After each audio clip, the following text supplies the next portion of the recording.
Welcome to Brain Roots IAS. आप जानते हैं, आपका हर एक क्लिक, हर स्वाइप और हर ऑनलाइन पेमेंट एक बहुत बड़े अदृश्य कारखाने से होकर गुजरता है। आज हम भारत के इन्हीं डिजिटल पावर हाउस की बात करने वाले हैं, जिन्हें हम कहते हैं डेटा सेंटर्स। जरा सोचिए एक बार, आपने एक ऐप से कैब बुक की, अपने दोस्तों को कोई फोटो भेजी या फट से एक ऑनलाइन पेमेंट कर दिया।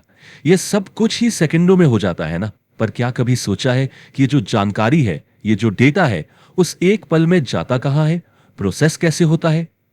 इसका जवाब छिपा है इन विशाल हाईटेक इमारतों में, जिन्हें डेटा सेंटर्स कहा जाता है। सही मायनों में ये हमारी डिजिटल दुनिया के वो गुमनाम हीरो हैं जो पर्दे के पीछे से सब कुछ चला रहे हैं।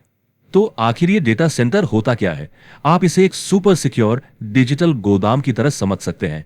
ये एक असल बिल्डिंग है जो सर्वर, स्टोरेज डिवाइसेस और नेटवर्किंग इक्विपमेंट से भरी होती है। असल में यही वो जगह है जहां आपका सारा डिजिटल डेटा रहता है, प्रोसेस होता है और एकदम सुरक्षित रखा जाता है। और सोचिए हम इन पर कितना ज्यादा निर्भर हैं, चाहे वो डिजिटल पेमेंट हो, क्लाउड पर सेव की गई हमारी तस्वीरें हो, ऑनलाइन बैंकिंग हो या फिर एआई और 5G जैसी भविष्य की टेक्नोलॉजी। इन सब की रीढ़ की हड्डी यही डेटा सेंटर्स हैं। और बस यही बात हमें आज के हमारे मेन टॉपिक पर ले आती है, भारत में डेटा सेंटर्स की ये जबरदस्त ग्रोथ। ये कोई मामूली ग्रोथ नहीं है, ये एक तरह की डिजिटल गोल्ड रश है। मुंबई, हैदराबाद, नोएडा और बैंगलोर जैसे शहरों में बड़े बड़े डेटा सेंटर बन रहे हैं। जरा इन आंकड़ों को देखिए। 2020 में भारत के डेटा सेंटर कैपेसिटी सिर्फ 375 मेगावाट थी और अनुमान है कि 2025 तक ये 1500 मेगावाट तक पहुंच जाएगी। मतलब सिर्फ 5 सालों में लगभग 4 गुना की छलांग। ये विकास सच में अभूतपूर्व है। तो सवाल ये उठता है कि अचानक इस जबरदस्त उछाल के पीछे की वजह क्या है? भारत को इतने सारे डेटा सेंटर्स की जरूरत आखिर क्यों आन पड़ी है? देखिए, इस ग्रोथ के पीछे 4 मुख्य स्तंभ हैं। पहला, ये हमारी डिजिटल इकोनॉमी की बैकबोन है। दूसरा, एआई और 5G जैसी फ्यूचर टेक्नोलॉजीज को चलाने के लिए जो इंफ्रास्ट्रक्चर चाहिए, वो यही देते हैं। तीसरा, ये हमारे देश का सेंसिटिव डेटा देश के अंदर ही सुरक्षित रखते हैं। और चौथा, ये आईटी और साइबर सिक्योरिटी जैसे फील्ड्स में हजारों स्किल्ड जॉब्स भी बना रहे हैं।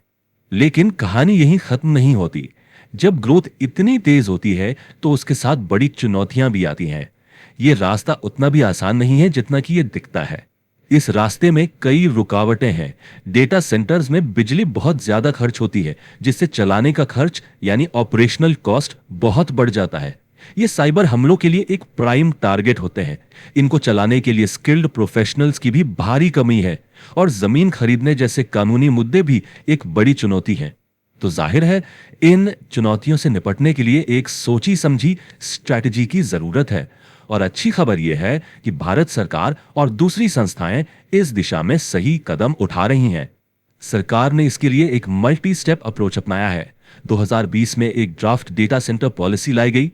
डेटा सेंटर्स को इंफ्रास्ट्रक्चर स्टेटस दिया गया, जिससे उन्हें लोन और फाइनेंस आसानी से मिल सके। और भविष्य में खास डेटा सेंटर इकोनॉमिक जोन बनाने की भी प्लानिंग है, जो इस सेक्टर को और बूस्ट देगा। और ये सब सिर्फ कागजी योजनाएं नहीं है, इसका जीता जागता सबूत है ग्रेटर नोएडा में बना योटा D1, जो भारत का पहला हाइपर स्केल डेटा सेंटर है। हाइपर स्केल का मतलब है एक बहुत बहुत बड़ा डेटा सेंटर जो बड़ी बड़ी कंपनियों की जरूरतों को पूरा कर सकता है। यह दिखाता है कि भारत की डिजिटल एम्बिशंस अब हकीकत बन रही हैं। तो चलिए अब जरा पूरी तस्वीर को एक साथ देखते हैं। यह सब सिर्फ बिल्डिंग्स और सर्वर बनाने के बारे में नहीं है, यह भारत के डिजिटल भविष्य की नींव रखने के बारे में है। ये डेटा सेंटर एक आत्मनिर्भर डिजिटल इंडिया की फिजिकल बैकबोन है। ये पक्का करते हैं कि हम भारतीयों का डेटा भारत में ही रहे, सुरक्षित रहे और भारत की ग्रोथ को पावर दे। इसी को कहते हैं डेटा सॉवरेनिटी, यानी अपने डेटा पर अपना कंट्रोल। ये डिजिटल आत्मनिर्भरता की तरफ एक बहुत बड़ा कदम है। तो अब जैसे जैसे भारत एक ग्लोबल डेटा हब के तौर पर उभर रहा है, असली सवाल सिर्फ कैपेसिटी का नहीं रह गया है। सवाल यह है कि क्या भारत अपनी कैपेसिटी बढ़ाने के साथ साथ दुनिया का सबसे सुरक्षित डिजिटल किला भी बन सकता है?